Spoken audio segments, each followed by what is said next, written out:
Why not my uncle? Why not anyone? Why me?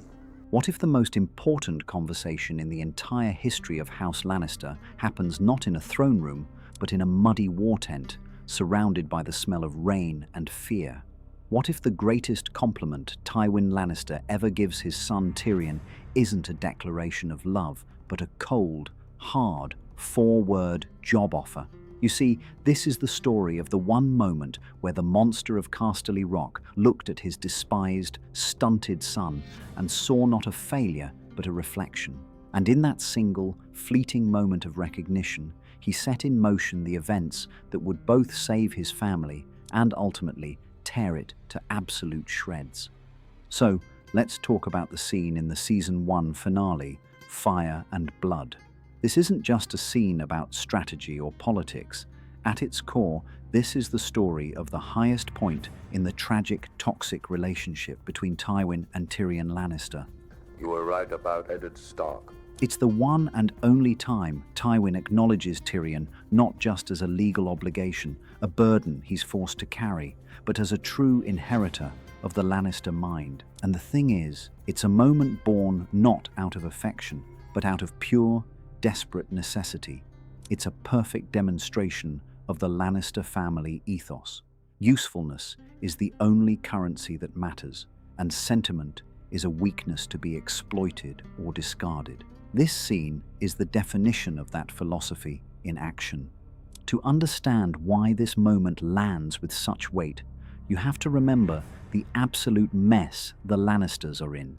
Tywin Lannister's entire war strategy has been torched by his own grandson, King Joffrey, who has executed their most valuable hostage, Ned Stark.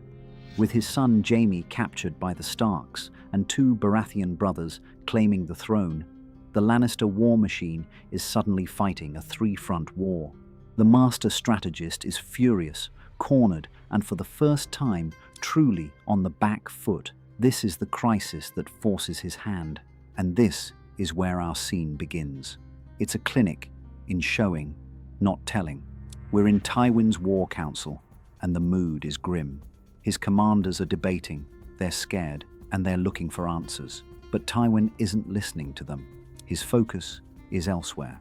At first glance, this seems like a standard war room debate, but underneath, it's actually an audition. Tywin is scanning the room, not for a general, but for a mind sharp enough to navigate the chaos his own family has created. He's looking for a Lannister, a real one, because the two he thought he had, the warrior and the queen, have proven to be liabilities. And who steps up? Not his brother Kevan, who can only state the obvious, that they're in a catastrophic situation. Not the other lords, who are stuck in conventional thinking, debating whether to attack or retreat. No. The one person who cuts through the noise is Tyrion. Look, Tyrion doesn't offer a grand strategy. He doesn't have one. What he does is state the brutal, unvarnished truth that no one else wants to say out loud. Joffrey saw to that when he decided to remove Ned Stark's head. It's a moment of pure, total realism in a tent full of wishful thinking and panicked machismo. And here's the truly brilliant part. Watch Tywin's reaction. There's no praise, there's no smile, there's just a long, quiet, assessing stare. It's a look that says more than any line of dialogue could. In that moment, Tywin is processing a difficult, deeply uncomfortable truth. The son he has dismissed his entire life as a stunted fool is the only person in the tent who is seeing the board with absolute clarity. To a casual viewer, this reads as a father finally listening to his son. But the real story here is a predator recognizing another predator's instincts. Tywin doesn't hear a son, he hears a strategist. He sees a mind that works like his own, a mind that cuts through sentiment and wishful thinking to the cold, hard calculus of power. This is where the first crack in Tywin's lifelong prejudice appears. He admits, almost to himself, that Tyrion was right about Eddard Stark. Madness. Madness and stupidity. He acknowledges that the madness and stupidity emanating from King's Landing has undone all his careful planning. And then comes the line that is, for Tyrion, a lifetime of validation packed into a few grudging words. I always thought you were a stunted fool. Perhaps I was wrong. I mean, for anyone else, this would be a backhanded compliment at best.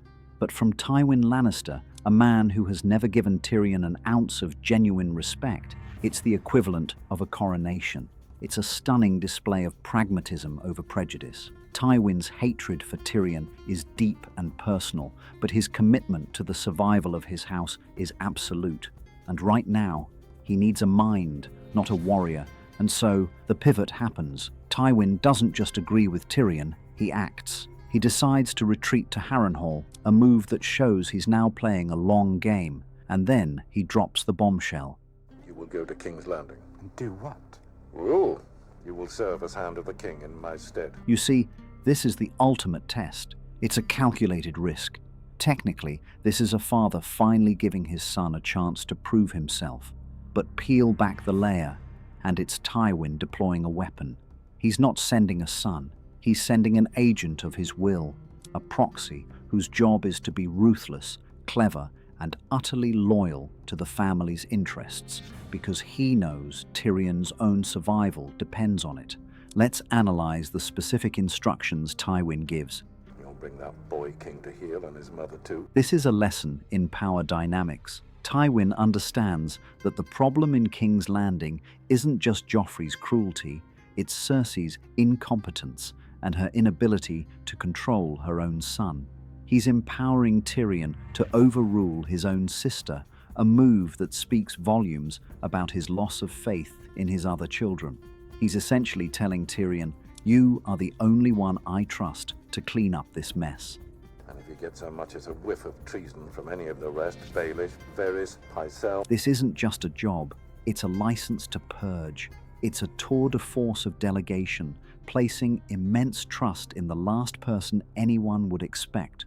Now, let's switch perspectives for a moment. From Tyrion's point of view, this is a moment of pure, disorienting shock. He's spent his entire life being mocked, underestimated, and treated as a grotesque embarrassment. And now, in the middle of a war, his father is handing him the keys to the kingdom. His stunned question, Why not anyone? Why me? is so genuine, so filled with a lifetime of insecurity. He's basically asking, after everything, after all the years of telling me I'm worthless, why would you choose me for this? It's the question of a man who has been conditioned to believe he is nothing. And this brings us to the twist, the deeper layer, the four words that are the entire point of this scene. Tywin's answer is not an explanation. It's not a justification. It's a statement of fact, as cold and hard as Valyrian steel. He just says, You're my son. It's so simple, but it's so incredibly complex. This is not the way a normal father would say it. There's no warmth. There's no affection. It's not a moment of emotional connection. Actually, it's the opposite. It's a statement of genetics and legacy. What Tywin is really saying is, you are of my blood, you carry my name, and against all odds, you possess the one quality that truly defines our house, a superior intellect. Joffrey is a fool, Cersei is a mess, but you think like I do. Therefore, you are the only one fit for the task. This is the key. In the world of Tywin Lannister, son is not a term of endearment. It's a title. It's a designation of belonging to the pack. He's used it before as a legal obligation, as a way to shame Tyrion, even as a manipulation tactic. But here, in this specific instance, it's also a compliment of the highest order. He's not saying, I love you. He's saying, you are useful to me. You are a worthy tool for the preservation of our family's power. And for Tyrion, who has craved his father's approval his entire life, this is the closest he will ever get. It's a moment of deep, if deeply twisted, validation. He's not just a Lannister by name. For the first time, he's being treated as a Lannister by function. We have to appreciate the raw, beautiful irony here. Tywin has spent years shaming Tyrion for not being a proper Lannister, for being a dwarf, for killing his mother. He's told him he's no son of mine. And yet, when the chips are down, when his perfect golden children have failed him, he turns to the one he despises. It's a perfect example of Tywin's ruthless pragmatism. He will use any tool at his disposal, even one he finds personally repulsive, if it serves the family's interests. And in this moment, Tyrion is the sharpest tool he has.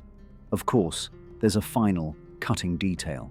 After giving Tyrion this immense responsibility, this unprecedented vote of confidence, Tywin immediately reminds him of his place. You will not take that whore to court. It's a classic Tywin move. A moment of empathy for the loser here is almost impossible, because Tywin never allows anyone to have a complete victory over him. He gives with one hand and takes with the other. He elevates Tyrion to the second most powerful position in the kingdom, but in the same breath, he asserts control over his personal life, reminding him that he is still, in his father's eyes, a creature of base appetites who needs to be managed. It's a final twist of the knife, a reminder that this trust is conditional and does not extend to Tyrion's judgment in matters of the heart, or, more accurately, the flesh. And that's the genius of this moment. It perfectly captures the entire tragic dynamic of their relationship. It's a peak, but it's a peak built on a foundation of pure utility, not love. It's a moment of trust that is entirely conditional. Tywin isn't embracing his son, he's deploying an asset, and Tyrion, for his part, accepts the role, because it's the only form of acceptance his father is capable of giving. He gets the power, he gets the title, but he doesn't get the one thing he truly wants: to be seen as a son, not just a tool. And the choice he makes here, to accept this poisoned chalice of a job, will set in motion the events that eventually lead to him standing in this very same man's chambers, crossbow in hand, finally and forever, breaking the cycle of seeking his father's approval. In the end, we're left to wonder, was this moment of validation worth the price that would eventually be paid? And the answer, like everything in Game of Thrones, is layered, complex, and deeply, beautifully tragic. Because in the end, power is a current that flows through blood, but it only answers to intelligence.